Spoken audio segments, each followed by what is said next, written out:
Welcome to the Michele Laine podcast, a podcast dedicated to ambitious, passionate, heart-centered humans just like you who are committed to their mission of making the world a better place. This is the space where you can elevate your energy, leadership, and success, embracing where you are now and where you dream of being, knowing that every step in between is welcomed along the way. A place to ignite your limitless potential and expand your personal and professional growth. Join us on a journey of transformation and self-discovery as we explore conversations around energy alchemy, numerology, spirituality and business, and ways to reconnect with your innate wisdom. Transform your inner and outer worlds as you come home to your purpose, presence, and prosperity. Let's dive into this week's episode. Welcome back to this week's episode. I am coming to you live from home, obviously, but I am just a few days off of getting back from my 10-day Kenya trip. This was such a beautiful humanitarian and empowerment tour where we reached the lives of 26,000 men, women, children, boys, girls from ages 7 to 18 and up. And it was such a pleasure to be a part of the Warrior Queens Rise group, co-founded by Leslie Liu and Carissa Atkins. This tour was par none. Like the 8 speakers that were there, we all felt the pull. We wanted to come and make a difference. We wanted to challenge ourselves speaking to, at the time we thought 13,000 girls, but tallied up at the end, we added some schools along the tour with the help from our beautiful friend, Ambassador Dominic Obadiah.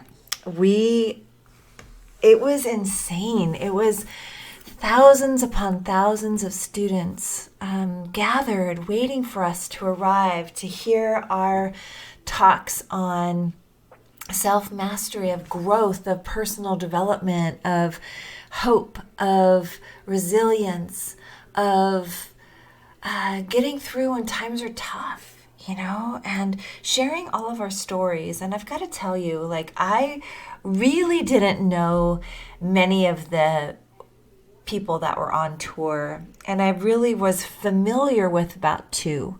But this journey that we were on, leading up to the time that we left for Kenya, was incredible.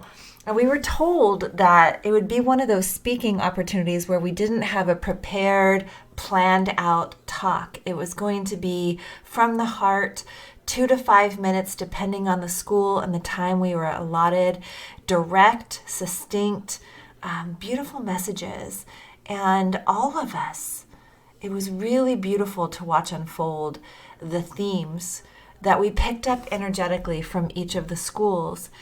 As we began sharing our talks and as we began, cohesively coming together as a unit of a small group that was presenting the stories, the unfolding, the play off of each other from one talk to the next just became this whole synergy of beautiful movement.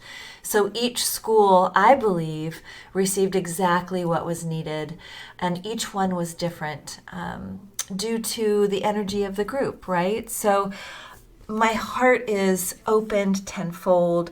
The humanitarian efforts that we ensured that were delivered through our efforts were expansive. They were down and dirty, right? We were building walls for a widow whose house was washed away by the flood. There was a room that needed to be built. And so hammer, nails, wood, and then mud. They do mud walls. So we learned how to stack and pack the mud and paint doors. And, by the time we left a few hours later as a team, this home was complete and she was in tears. And it was such a beautiful, heartwarming moment to be able to be of service and really supply that kind of kindness and effort toward a good cause. And, a couple nights before that, we were working in a healing center, helping with healing for some of the women there, the rape victims. And so, we've had the highs and the lows of the experiences all the way to the beautiful donations that we were able to donate to one of the schools in the upper villages near the Masamara. Pencils, that 2,000 pencils, 500 pens, a hula hoop, and 2 new soccer balls and pump. Like, the things that we take so for granted are so valued and appreciated. And what's amazing, at least in the spaces that we visited, was how grateful and warm, loving, welcoming that they were for us to be there and for receiving what we were there to provide. And it wasn't just about, sending money and showing up for a picture. It was beyond that. It was really an experience to be able to educate and to help heal, to spend time with the children and to smile and to just be present. We had an amazing opportunity to not only feed orphans in one of Africa's largest slums. We were one of the first groups to tour it. And we had donated also, with our efforts, partnered with Ruby Cups, 466 medical grade silicone cups to the high schools, along with the education and training needed for the young girls to have this beautiful, sustainable way to end period poverty, or at least, we realize these efforts aren't going to make an ending while we're there, but it's a start to a beautiful new beginning of awareness and education. And so I am home and I'm thinking of all these things. And then even the very last school up in the Masamara, the safari, where we visited and did an evening presentation, we were able to donate the first 3 computers to a high school that didn't have a single one. And they honored us with naming the lab the Warrior Queens Rise and the First Lady Agnes Natutu Lab, because we were visited and shared the time with the First Lady. And just all of it, down to the very last day with all the animals we saw on safari. Like, I've never experienced anything quite like this beautiful opportunity and adventure that I was on. And I think for me, the growth that I experienced and really coming into my messaging about moving beyond fear, not letting the doubt keep you frozen from what you want to do, and really letting yourself move through that and breathe and let yourself be with those feelings so you can remember your why and really lean further into who you're becoming, not succumbing to the fear, but because it's here to ignite a passion that's deeper within you.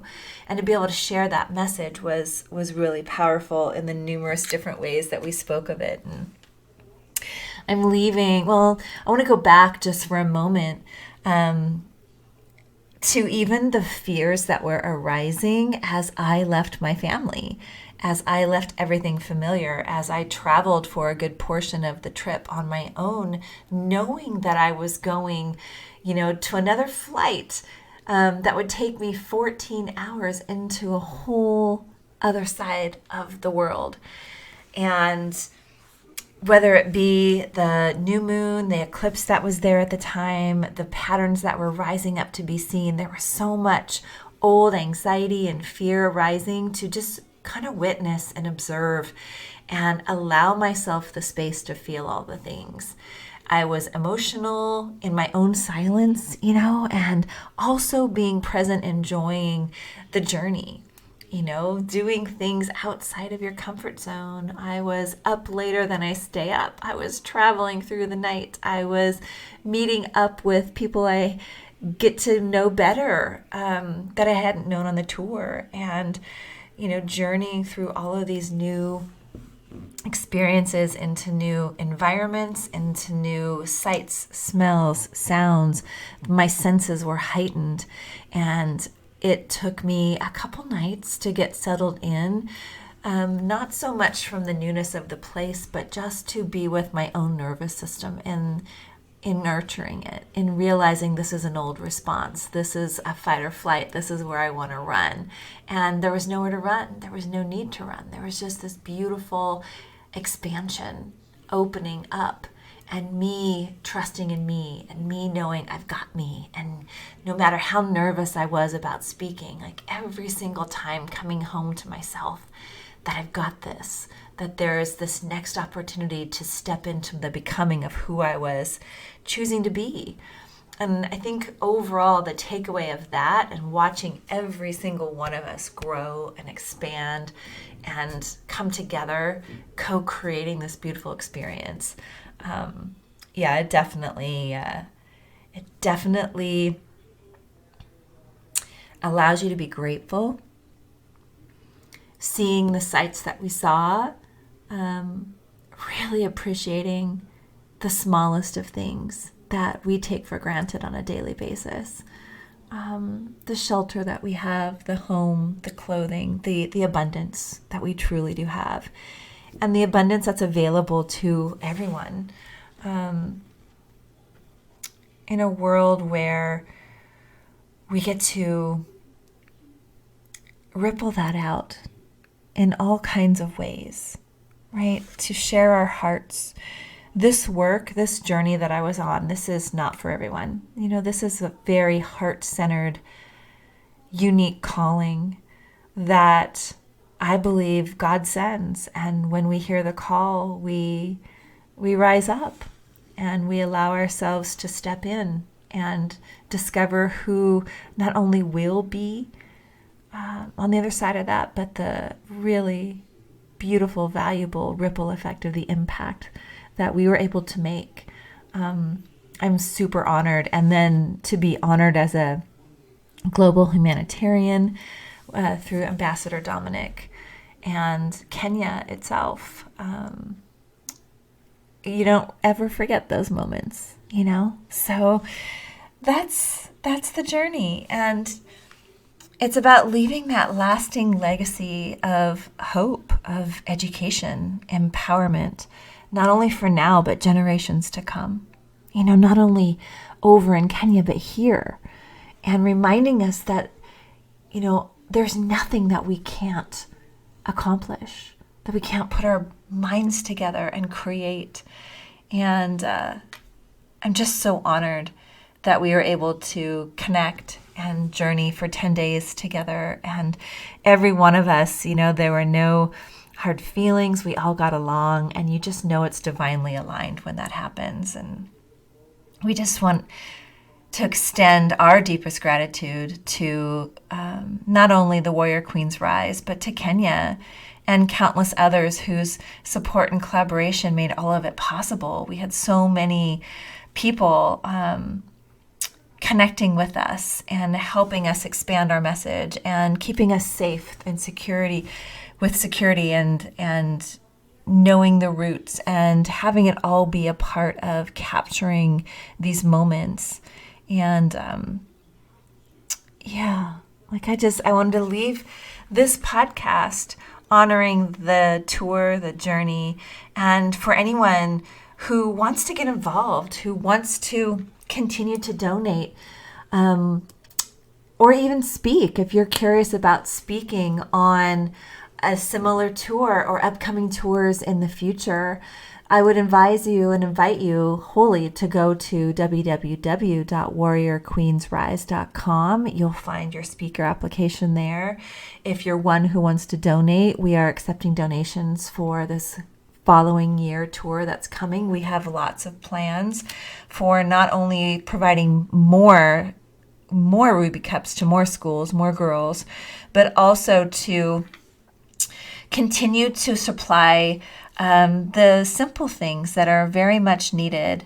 We had things like basic needs: food, water, soap, toilet paper, education, computers and sponsorship, and then community service, housing rebuilds and other things that we can get involved in. That's where those funds are going. And I'm super excited to be a part of future tours and to see this growth. It's such a beautiful birthing of humanity and impact. And thanks for tuning in. Thanks for listening to my heart and the share.